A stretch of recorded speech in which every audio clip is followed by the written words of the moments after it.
मानसहरा और उसके गुर्दनवाह में मौसम बहुत अच्छा है। बारिश का सिलसिला भी वक्फे वक्फे से जारी है। दरियाए सिरन और दरियाए कुनहार के रास्ते भी खुले हुए हैं। इस पर मजीद जानते हैं मानसहरा से बोल न्यूज़ के नुमाइंदे चौधरी कैसर से। जी बिल्कुल, मानसून बारिशों का सिलसिला एक मरतबा फिर मानसहरा के अंदर शुरू हो चुका है, जिसकी वजह से मानसहरा के अंदर नदी नालों के अंदर दरियाए कुनहार दरियाए सिरन के अंदर शदीद तग़यानी पाई जा रही है। मौसम की अगर यहाँ पर बात करें तो मौसम इस वक्त मानसहरा का इंतहाई खुशगवार है, ठंडी हवाएँ चल रही हैं।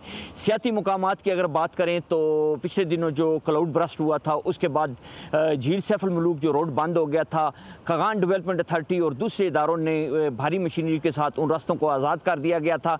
और आपको यहाँ पर यह भी बताता चलूँ कि मानसून बारिशों की वजह से ज़िली इंतज़ामिया जो हाई अलर्ट है और सियाती मुकामात के ऊपर भारी मशीनरी, पुलिस एहलकार और दूसरे जो दारे हैं वो अलर्ट खड़े हैं, ताकि अगर खुदा न खास्ता कोई लैंड स्लाइडिंग होती है तो रास्तों को फौरी तौर पर आज़ाद कर दिया जाए, ताकि मुकामी लोगों और सियाहों को जो है किसी किस्म की दुश्वारी का सामना न करना पड़े। जी सब्सक्राइब करें और बेल दबाएं ताकि कोई खबर रह न जाए।